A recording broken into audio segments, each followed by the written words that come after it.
এই মুহূৰ্তত লৈ আহিছো এটি গুৰুত্বপূৰ্ণ খবৰ। ওয়াকফ সংশোধনী বিধেয়কে জোকাৰিছে দেশ ৰাজ্যৰ লগতে জোকাৰিছে বিলাসীপাৰাও।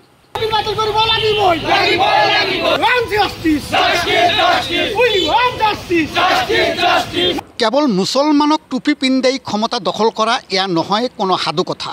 মনত ৰাখিব লাগিব নীতিশ নাইডু চিৰাগ পাছোৱানৰ বিশ্বাসঘাতকতা। ওয়াকফ সংশোধনী বিধেয়কৰ বিৰুদ্ধে সমগ্ৰ দেশ তথা ৰাজ্য কঁপাই তোলাৰ সমান্তৰালকৈ কঁপাই তুলিলে সমগ্ৰ বিলাসীপাৰা চহৰ। সদৌ অসম সংখ্যালঘু ছাত্ৰ ইউনিয়ন, অসম সংখ্যালঘু সংগ্ৰাম পৰিষদৰ পিছত এইবাৰ কৃষক মুক্তি ছাত্ৰ মুক্তি সংগ্ৰাম সমিতিয়েও কঁপাই তুলিলে ধুবুৰী জিলাৰ বিলাসীপাৰা চহৰ।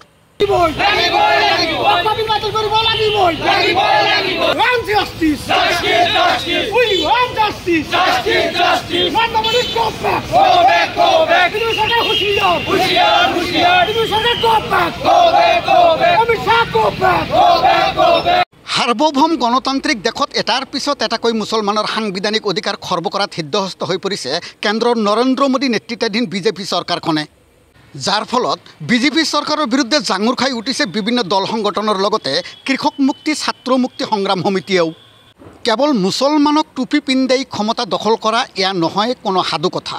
মনত ৰাখিব লাগিব নীতিশ নাইডু চিৰাগ পাছোৱানৰ বিশ্বাসঘাতকতা।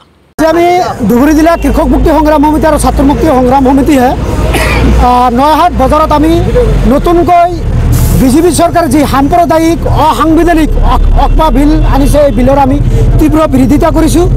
এই বিলে আচলতে মুছলমান সমাজখনক ধ্বংস কৰিব। আচলতে নৰেন্দ্ৰ মোদী চৰকাৰে নৰেন্দ্ৰ মোদীৰ যি বন্ধু আছে আদানীক বচাবলৈ তেওঁৰ যি মুম্বাইস্থিত গৃহ আছে, এই গৃহ কিন্তু অকপা বৰ্ডৰ সম্পত্তিত গৃহ আছে।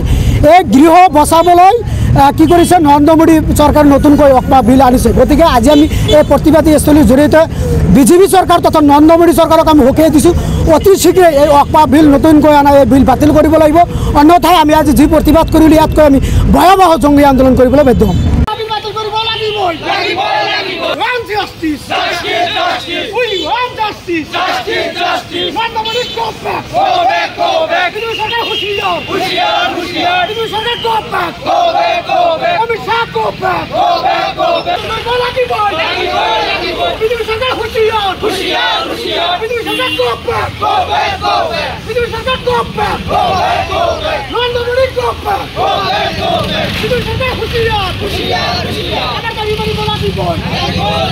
কেৱল মুছলমানক টুপি পিন্ধাই ক্ষমতা দখল কৰা এয়া নহয় কোনো সাধু কথা।